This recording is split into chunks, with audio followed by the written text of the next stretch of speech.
First on report. Ganesh കുമാറിനെതിരെ കടുപ്പിക്കാൻ CPIM. ഇന്നലെ CPIM നേതാക്കളെ ഫോണിൽ വിളിച്ച് ഗണേഷ് കുമാർ കാര്യങ്ങൾ വിശദീകരിച്ചു.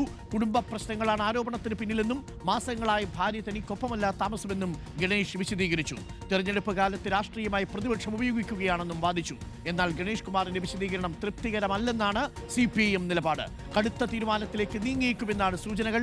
CPM CPI നേതാക്കൾ തമ്മിൽ ആശയവിനിമയം നടത്തുന്നു. റാഹിസ് റഷീദും റോഷിപ്പാലും AB ജയശങ്കറും ചേരുന്നു.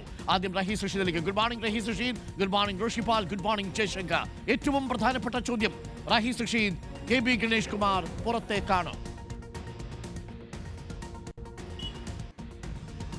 Good morning Arunkumar. KB Ganesh Kumar മന്ത്രിസഭയിൽ നിന്ന് പുറത്തേക്കാണ് എന്ന സൂചനകളാണ് CPIMന്റെ പ്രധാനപ്പെട്ട നേതാക്കളിൽ നിന്ന് ലഭിക്കുന്നത്.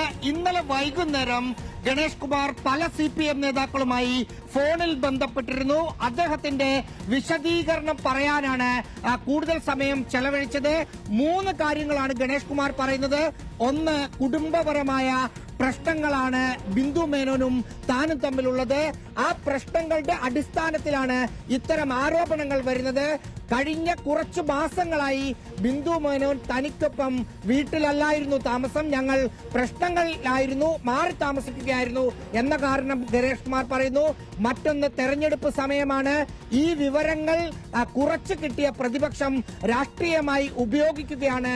മണ്ഡലത്തിലെ ജനങ്ങൾക്ക് തനിക്കെതിരെ ഒരു പരാതിയുമില്ല, വ്യക്തിപരമായി നടക്കുന്ന കാര്യങ്ങൾ അങ്ങനെ തന്നെ കാണണം എന്ന റിക്വസ്റ്റാണ്, വിശദീകരണമാണ് CPIMന്റെ നേതാക്കൾക്ക് മുന്നിൽ KB ഗണേഷ് കുമാർ വെച്ചത്.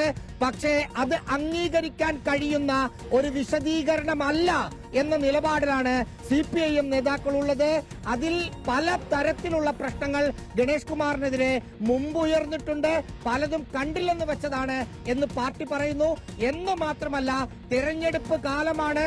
സ്ത്രീ സുരക്ഷ മുൻനിർത്തി തെരഞ്ഞെടുപ്പ് പ്രചാരണത്തിലേക്കൊക്കെ കഴിഞ്ഞ ദിവസം തന്നെ ഈ അതിജീവിതയുമായി ബന്ധപ്പെട്ട വീഡിയോ ഒക്കെ പ്രചരിപ്പിച്ച് തെരഞ്ഞെടുപ്പിലേക്ക് സ്ത്രീകൾക്കൊപ്പമാണ് ഈ സർക്കാർ എന്ന് പറഞ്ഞ് രംഗത്തിറങ്ങിയതാണ്.